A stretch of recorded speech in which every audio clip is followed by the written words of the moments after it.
of God's Spirit to ever hit planet Earth just before Jesus comes to tell these stories.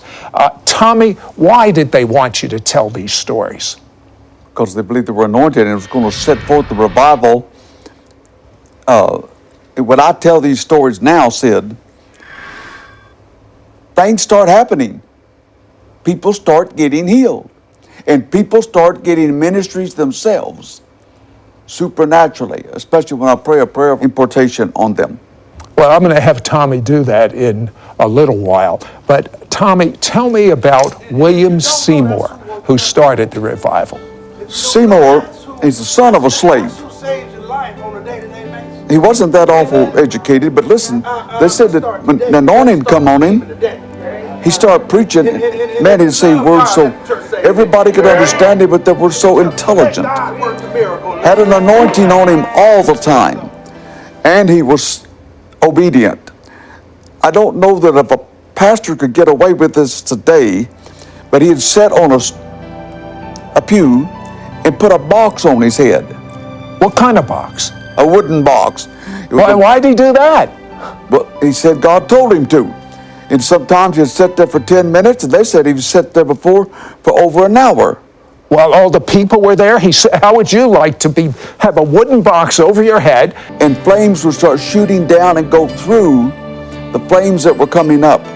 What were these flames? What was the point of this?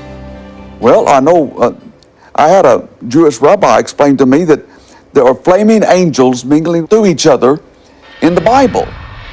This is known.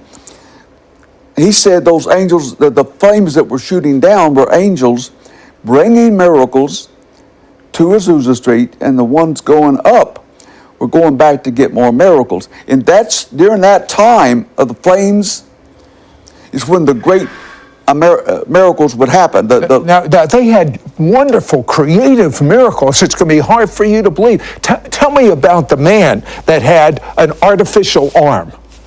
He had even his shoulder blade here ripped out at a job, and back then they didn't have the benefits they had now. He had an artificial arm hanging on it, but it was starting to really give him some trouble. And Seymour said, well, y'all need to take the artificial arm off. And he looked at the audience and said, y'all want to have some fun like we did about a year ago when the man's leg grew out? He said, well, we're going to. And he laid his hands on his shoulder. Brother Garcia looked down and said, Brother Tommy, I could look down into that hole in his shoulder and see the bone. He said he started praying for it, and said all of a sudden the bone started growing out in about 4 inches. The flesh started growing around it. And he said, I sat there, it took only seconds, but to him, it was slow motion. And he watched it as it just grew out. And he says that he watched as the fingernails appeared all of a sudden. You know, if that would happen for me, I'd put a wooden box on my head. Would you do it? I know you would. We'll be right back. I can't wait for him to pray for this impartation for you. Yes. The same thing about a great revival that was coming. What was the prophecy? That in about 100 years, there would be a revival like Azusa Street, only greater, that would return, and greater miracles, and it wouldn't be in one place with one person, it would be all over the world, said. Regular people, regular church members, even children, older people, even people in nursing homes would start having healing ministries there. And it would last until the second coming of the Lord. How far? And then you could hear bones popping, and his chin started coming back up. And with just in a few minutes, he was normal. And Lucille said he was really kind of attractive. Well, speaking of attractive, even a movie star that had a horrible accident, yes. Robert Montgomery. Tell me, what happened to him as a child? Most people don't know this.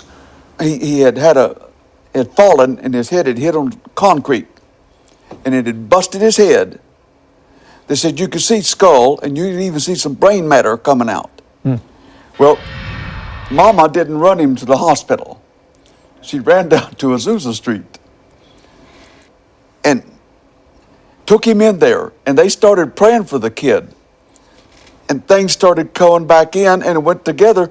And when he grew up, he was one of Hollywood's golden boys, Robert Montgomery. Listen to this. Many of these saints had like specialties, just like in the natural. A medical doctor might be a specialist for heart, a specialist for skin. Well, those that have gifts of the Spirit have different specialties. That's true. Tell me about the woman that had a specialty for teeth. That's Lucille. Now Lucille was only 4'10", but she would tell me, she says, Tommy, I even played games with it. She says she would get people with no teeth.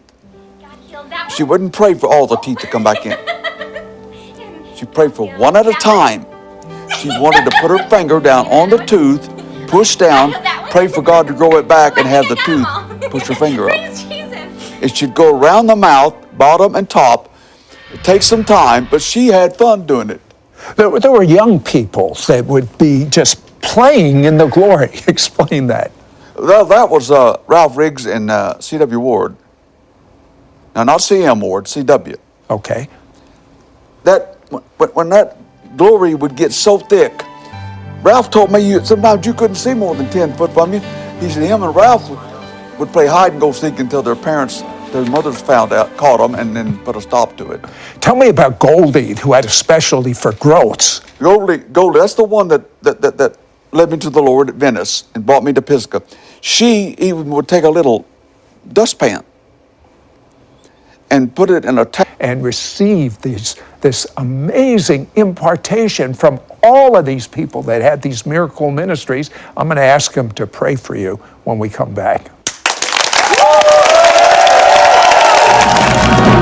We'll be right back to It's Supernatural. If you love watching our It's Supernatural TV program, you can now watch hundreds of archive programs online. Supernatural of God like never before. That's sidroth.org/ISN. and he'd go up and examine them, and he'd realize that they're just speaking in tongues. Let those disasters happen. Speaking of David Garcia, tell me about when 11 years old. Ralph Riggs. Ralph said one of his biggest miracles, and an old drunk had come in off the street, stunk of alcohol. A very giant of a man, about 6'4", maybe 250 pounds. Ralph didn't like it, but then all of a sudden he got closer and he realized the man was blind.